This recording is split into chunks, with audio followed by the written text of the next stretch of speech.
KPK ungkap besar uang pemerasan yang jerat Wamenaker Nul sudah berlangsung lama.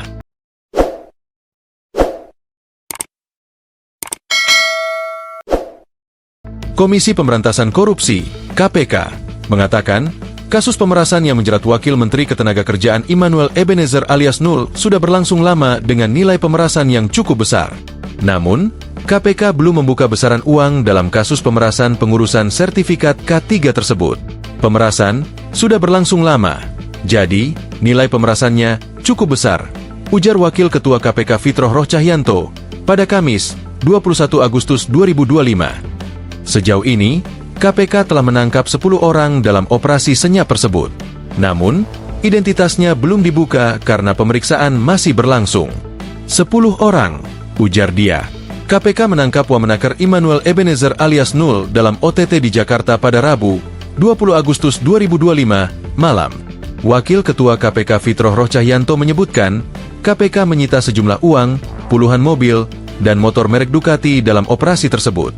Yang pasti ada uang, ada puluhan mobil, dan ada motor Ducati, kata Fitroh. Selain itu, salah satu ruangan di kantor Kementerian Ketenagakerjaan juga sudah disegel oleh KPK. Fitroh mengatakan, OTT ini digelar terkait kasus pemerasan terhadap perusahaan dalam pengurusan sertifikat K3, keselamatan dan kesehatan kerja di Kementerian Ketenagakerjaan. Saat ini, Nul sudah berada di Gedung Merah Putih KPK untuk menjalani pemeriksaan intensif. KPK memiliki waktu 1x24 jam untuk menentukan status hukum Wamenaker Nul dan 10 orang lainnya usai ditangkap dalam OTT. Download Tribun X sekarang, menghadirkan lokal menjadi Indonesia. KPK pamerkan moge dan mobil mewah sitaan dari OTT Wamenaker Noel, peras perusahaan sertifikat K3.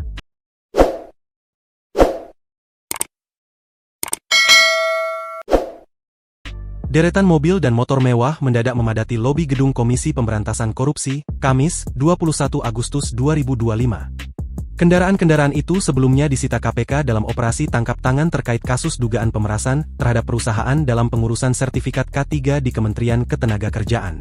Ada 10 orang yang diamankan KPK dalam OTT ini termasuk Wakil Menteri Ketenagakerjaan, Immanuel Ebenezer alias Noel.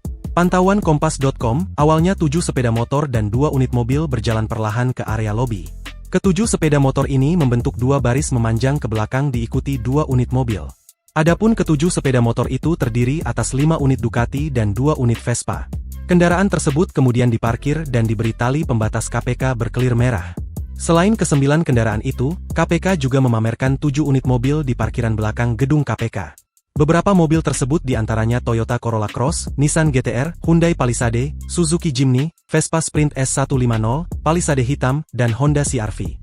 Lalu Jeep, Toyota Hilux, Mitsubishi Expander, Hyundai Stargazer, CR-V, BMW 330i, Vespa, Ducati Scrambler, CR-V, Mitsubishi Expander hitam, Pajero Sport, Ducati Hypermotard 950, Ducati Diavel, dan 1 motor berjenis Ducati. Juru bicara KPK, Budi Prasetyo, mengatakan hingga kini ada 22 kendaraan yang disita KPK terkait OTT tersebut. Tim telah mengamankan barang bukti kendaraan 15 roda 4 dan 7 kendaraan roda 2, kata Budi Prasetyo di Gedung Merah Putih KPK Jakarta, Kamis, 21 Agustus 2025. Sebelumnya, KPK menangkap Wamenaker Immanuel Ebenezer alias Noel dalam OTT di Jakarta pada Rabu, 20 Agustus 2025, malam kemarin. Wakil Ketua KPK,